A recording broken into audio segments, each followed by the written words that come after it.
இயற்கையான, எளிமையான, யதார்த்தமான உங்கள் வீட்டில் எங்கள் சமையல். இது நம்ம சமையல். ஆரோக்கியமும் அன்பும் நிறைந்த SK healthy kitchen channel. Subscribe பண்ணுங்க, பெல் ஐகானை கிளிக் பண்ணுங்க. ஹாய் ஃப்ரெண்ட்ஸ், இன்றைக்கி நம்ம சேனலில் வஞ்சர மீன் குழம்பு செய்கிறது எப்படின்னு பார்க்க போகிறோம். அதுக்கு 1 கிலோ வஞ்சர மீன் வாங்கி வாஷ் பண்ணி வச்சுருக்கேன். அடுத்ததாக 2 தக்காளி, 3 பச்சை மிளகாய், 20 to 25 நம்பர் சின்ன வெங்காயம், கொஞ்சம் கருவேப்பிலை. அப்புறம் இது பார்த்தீங்கன்னா இது புளித்தண்ணிக்குள்ளேயே மசாலை சேர்த்துருக்கேன். இது ஒரு 6 ஸ்பூன் மசால், கொஞ்சம் மஞ்சத்தூள் சேர்த்துருக்கு. புளி 50 கிராம் இதில் சேர்த்துருக்கு. இப்போது நம்ம ஒரு கடாயை சூடு பண்ணி அதில் கொஞ்சம் எண்ணெய் சேர்க்குறோம். கொஞ்சம் தாராளமாகவே நல்லெண்ணெய் சேர்த்துக்கலாம், ஏன்னா அப்போ தான் மீன் குழம்புக்கு அந்த டேஸ்ட் கிடைக்கும். இதில் ஒரு 7 to 8 ஸ்பூனுக்கு எண்ணெய் ஊற்றிருப்பேன். இப்போ அந்த எண்ணெய் கொஞ்சம் காயட்டும். எண்ணெய் காஞ்ச உடனே அதில் கொஞ்சம் கடுகு போட்டு தாளிக்கலாம்.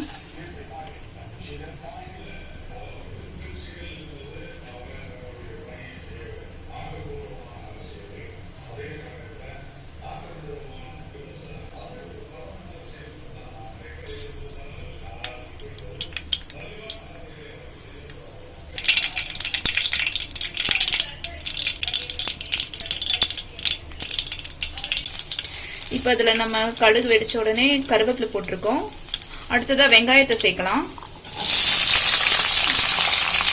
வெங்காயமும் நல்லா பொரியட்டும். கொஞ்சம் டிரான்ஸ்பரண்டாக ஆகுற வரைக்கும் இதை நல்லா நம்ம பொரிய விடலாம்.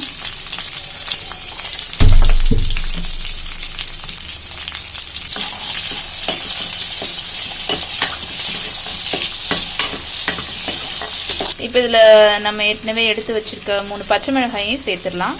இந்த பச்சை மிளகாய் பார்த்தீங்கன்னா நம்ம வெட்டெல்லாம் இல்லை, இது கொஞ்சம் நல்லா ஃப்ளேவருக்காக தான் சேர்க்குறோம். நம்ம மசாலா சேர்த்துறதுனால அது காரம் இதில் பச்சை மிளகாயோட ஃப்ளேவருக்காக மட்டும்தான் சேர்க்குறோம். இந்த பச்சை மிளகாயை நீங்கள் வெட்டி போட்டாலும் போட்டுக்கலாம். இந்த ஃப்ளேவருக்காகன்றனால இதை நம்ம முழுசாக போட்டிருக்கு. முழுசாக போடுறீங்கன்னா இது கொஞ்சம் வெடிக்கும், அதனால் பார்த்து அதை மட்டும் கொஞ்சம் தள்ளி நின்று வதக்கிக்கோங்க. இப்போ இந்த வெங்காயம் நல்லா வதங்கிருச்சு. இப்போ இதில் தக்காளியை நம்ம ஆட் பண்ணிக்கலாம்.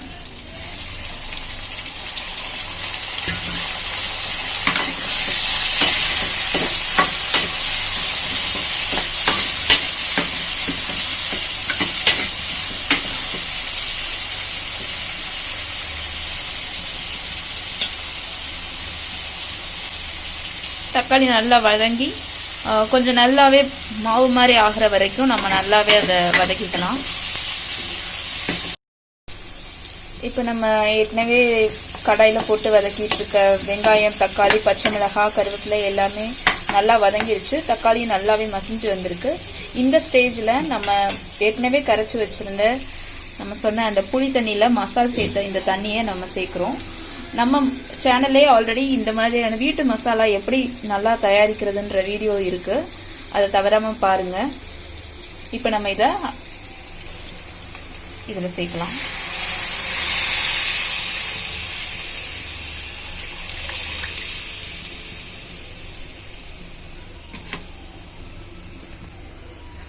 இப்போ தேவையான அளவு இதில் கொஞ்சம் உப்பு சேர்த்துக்கலாம்.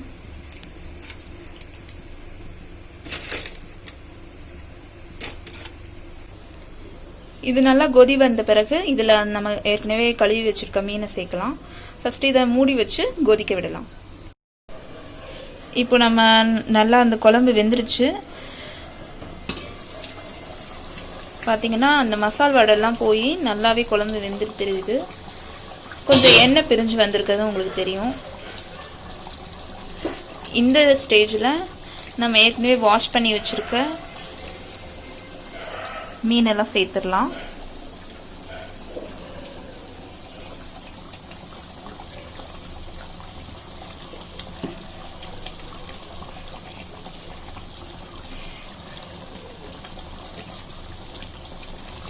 இந்த மீனெல்லாம் வேகிறதுக்கு ஒரு 7 to 8 நிமிஷம் போல போதும். ரொம்ப ஓவர் குக் பண்ணிட வேணாம். ரொம்ப ஓவர் குக் பண்ணோம்னா ஈஸியாக இது உடஞ்சிரும், கரைஞ்சிரும் மீன் குழம்புல. 7லேருந்து ஒரு 8 நிமிஷத்தில் இந்த மீன்கள்லாம் வெந்துடும். இதை உள்ளே போட்டுட்டு நல்லா க்ளோஸ் பண்ணி வச்சுருங்க. மீன் வெந்துருச்சான்னு 7 இல்லை 8 நிமிஷம் கழித்து வந்து பாருங்கள். இப்போ இதை நல்லா நம்ம ஃபுல்லாக முங்குற அளவுக்கு அந்த மீன்களை வச்சுட்டு போகிறோம்.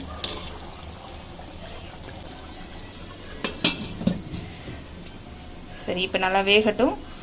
இடையில ஒரு தடவை வந்து செக் பண்ணுங்க, மீன்கள்லாம் திருப்பி போட்டு ஒரு தடவை வேக வைங்க. இப்போ சுவையான வஞ்சர மீன் ரெடி ஆயிருச்சு. இதை நீங்களும் உங்கள் வீட்டில் ட்ரை பண்ணி பாருங்கள். இந்த வீடியோ பிடிச்சிருந்தா லைக் பண்ணுங்கள், எங்கள் சேனலுக்கு சப்ஸ்கிரைப் பண்ணுங்கள், கூடவே தெரியிற பெல் ஐக்கானை கிளிக் பண்ணுங்கள்.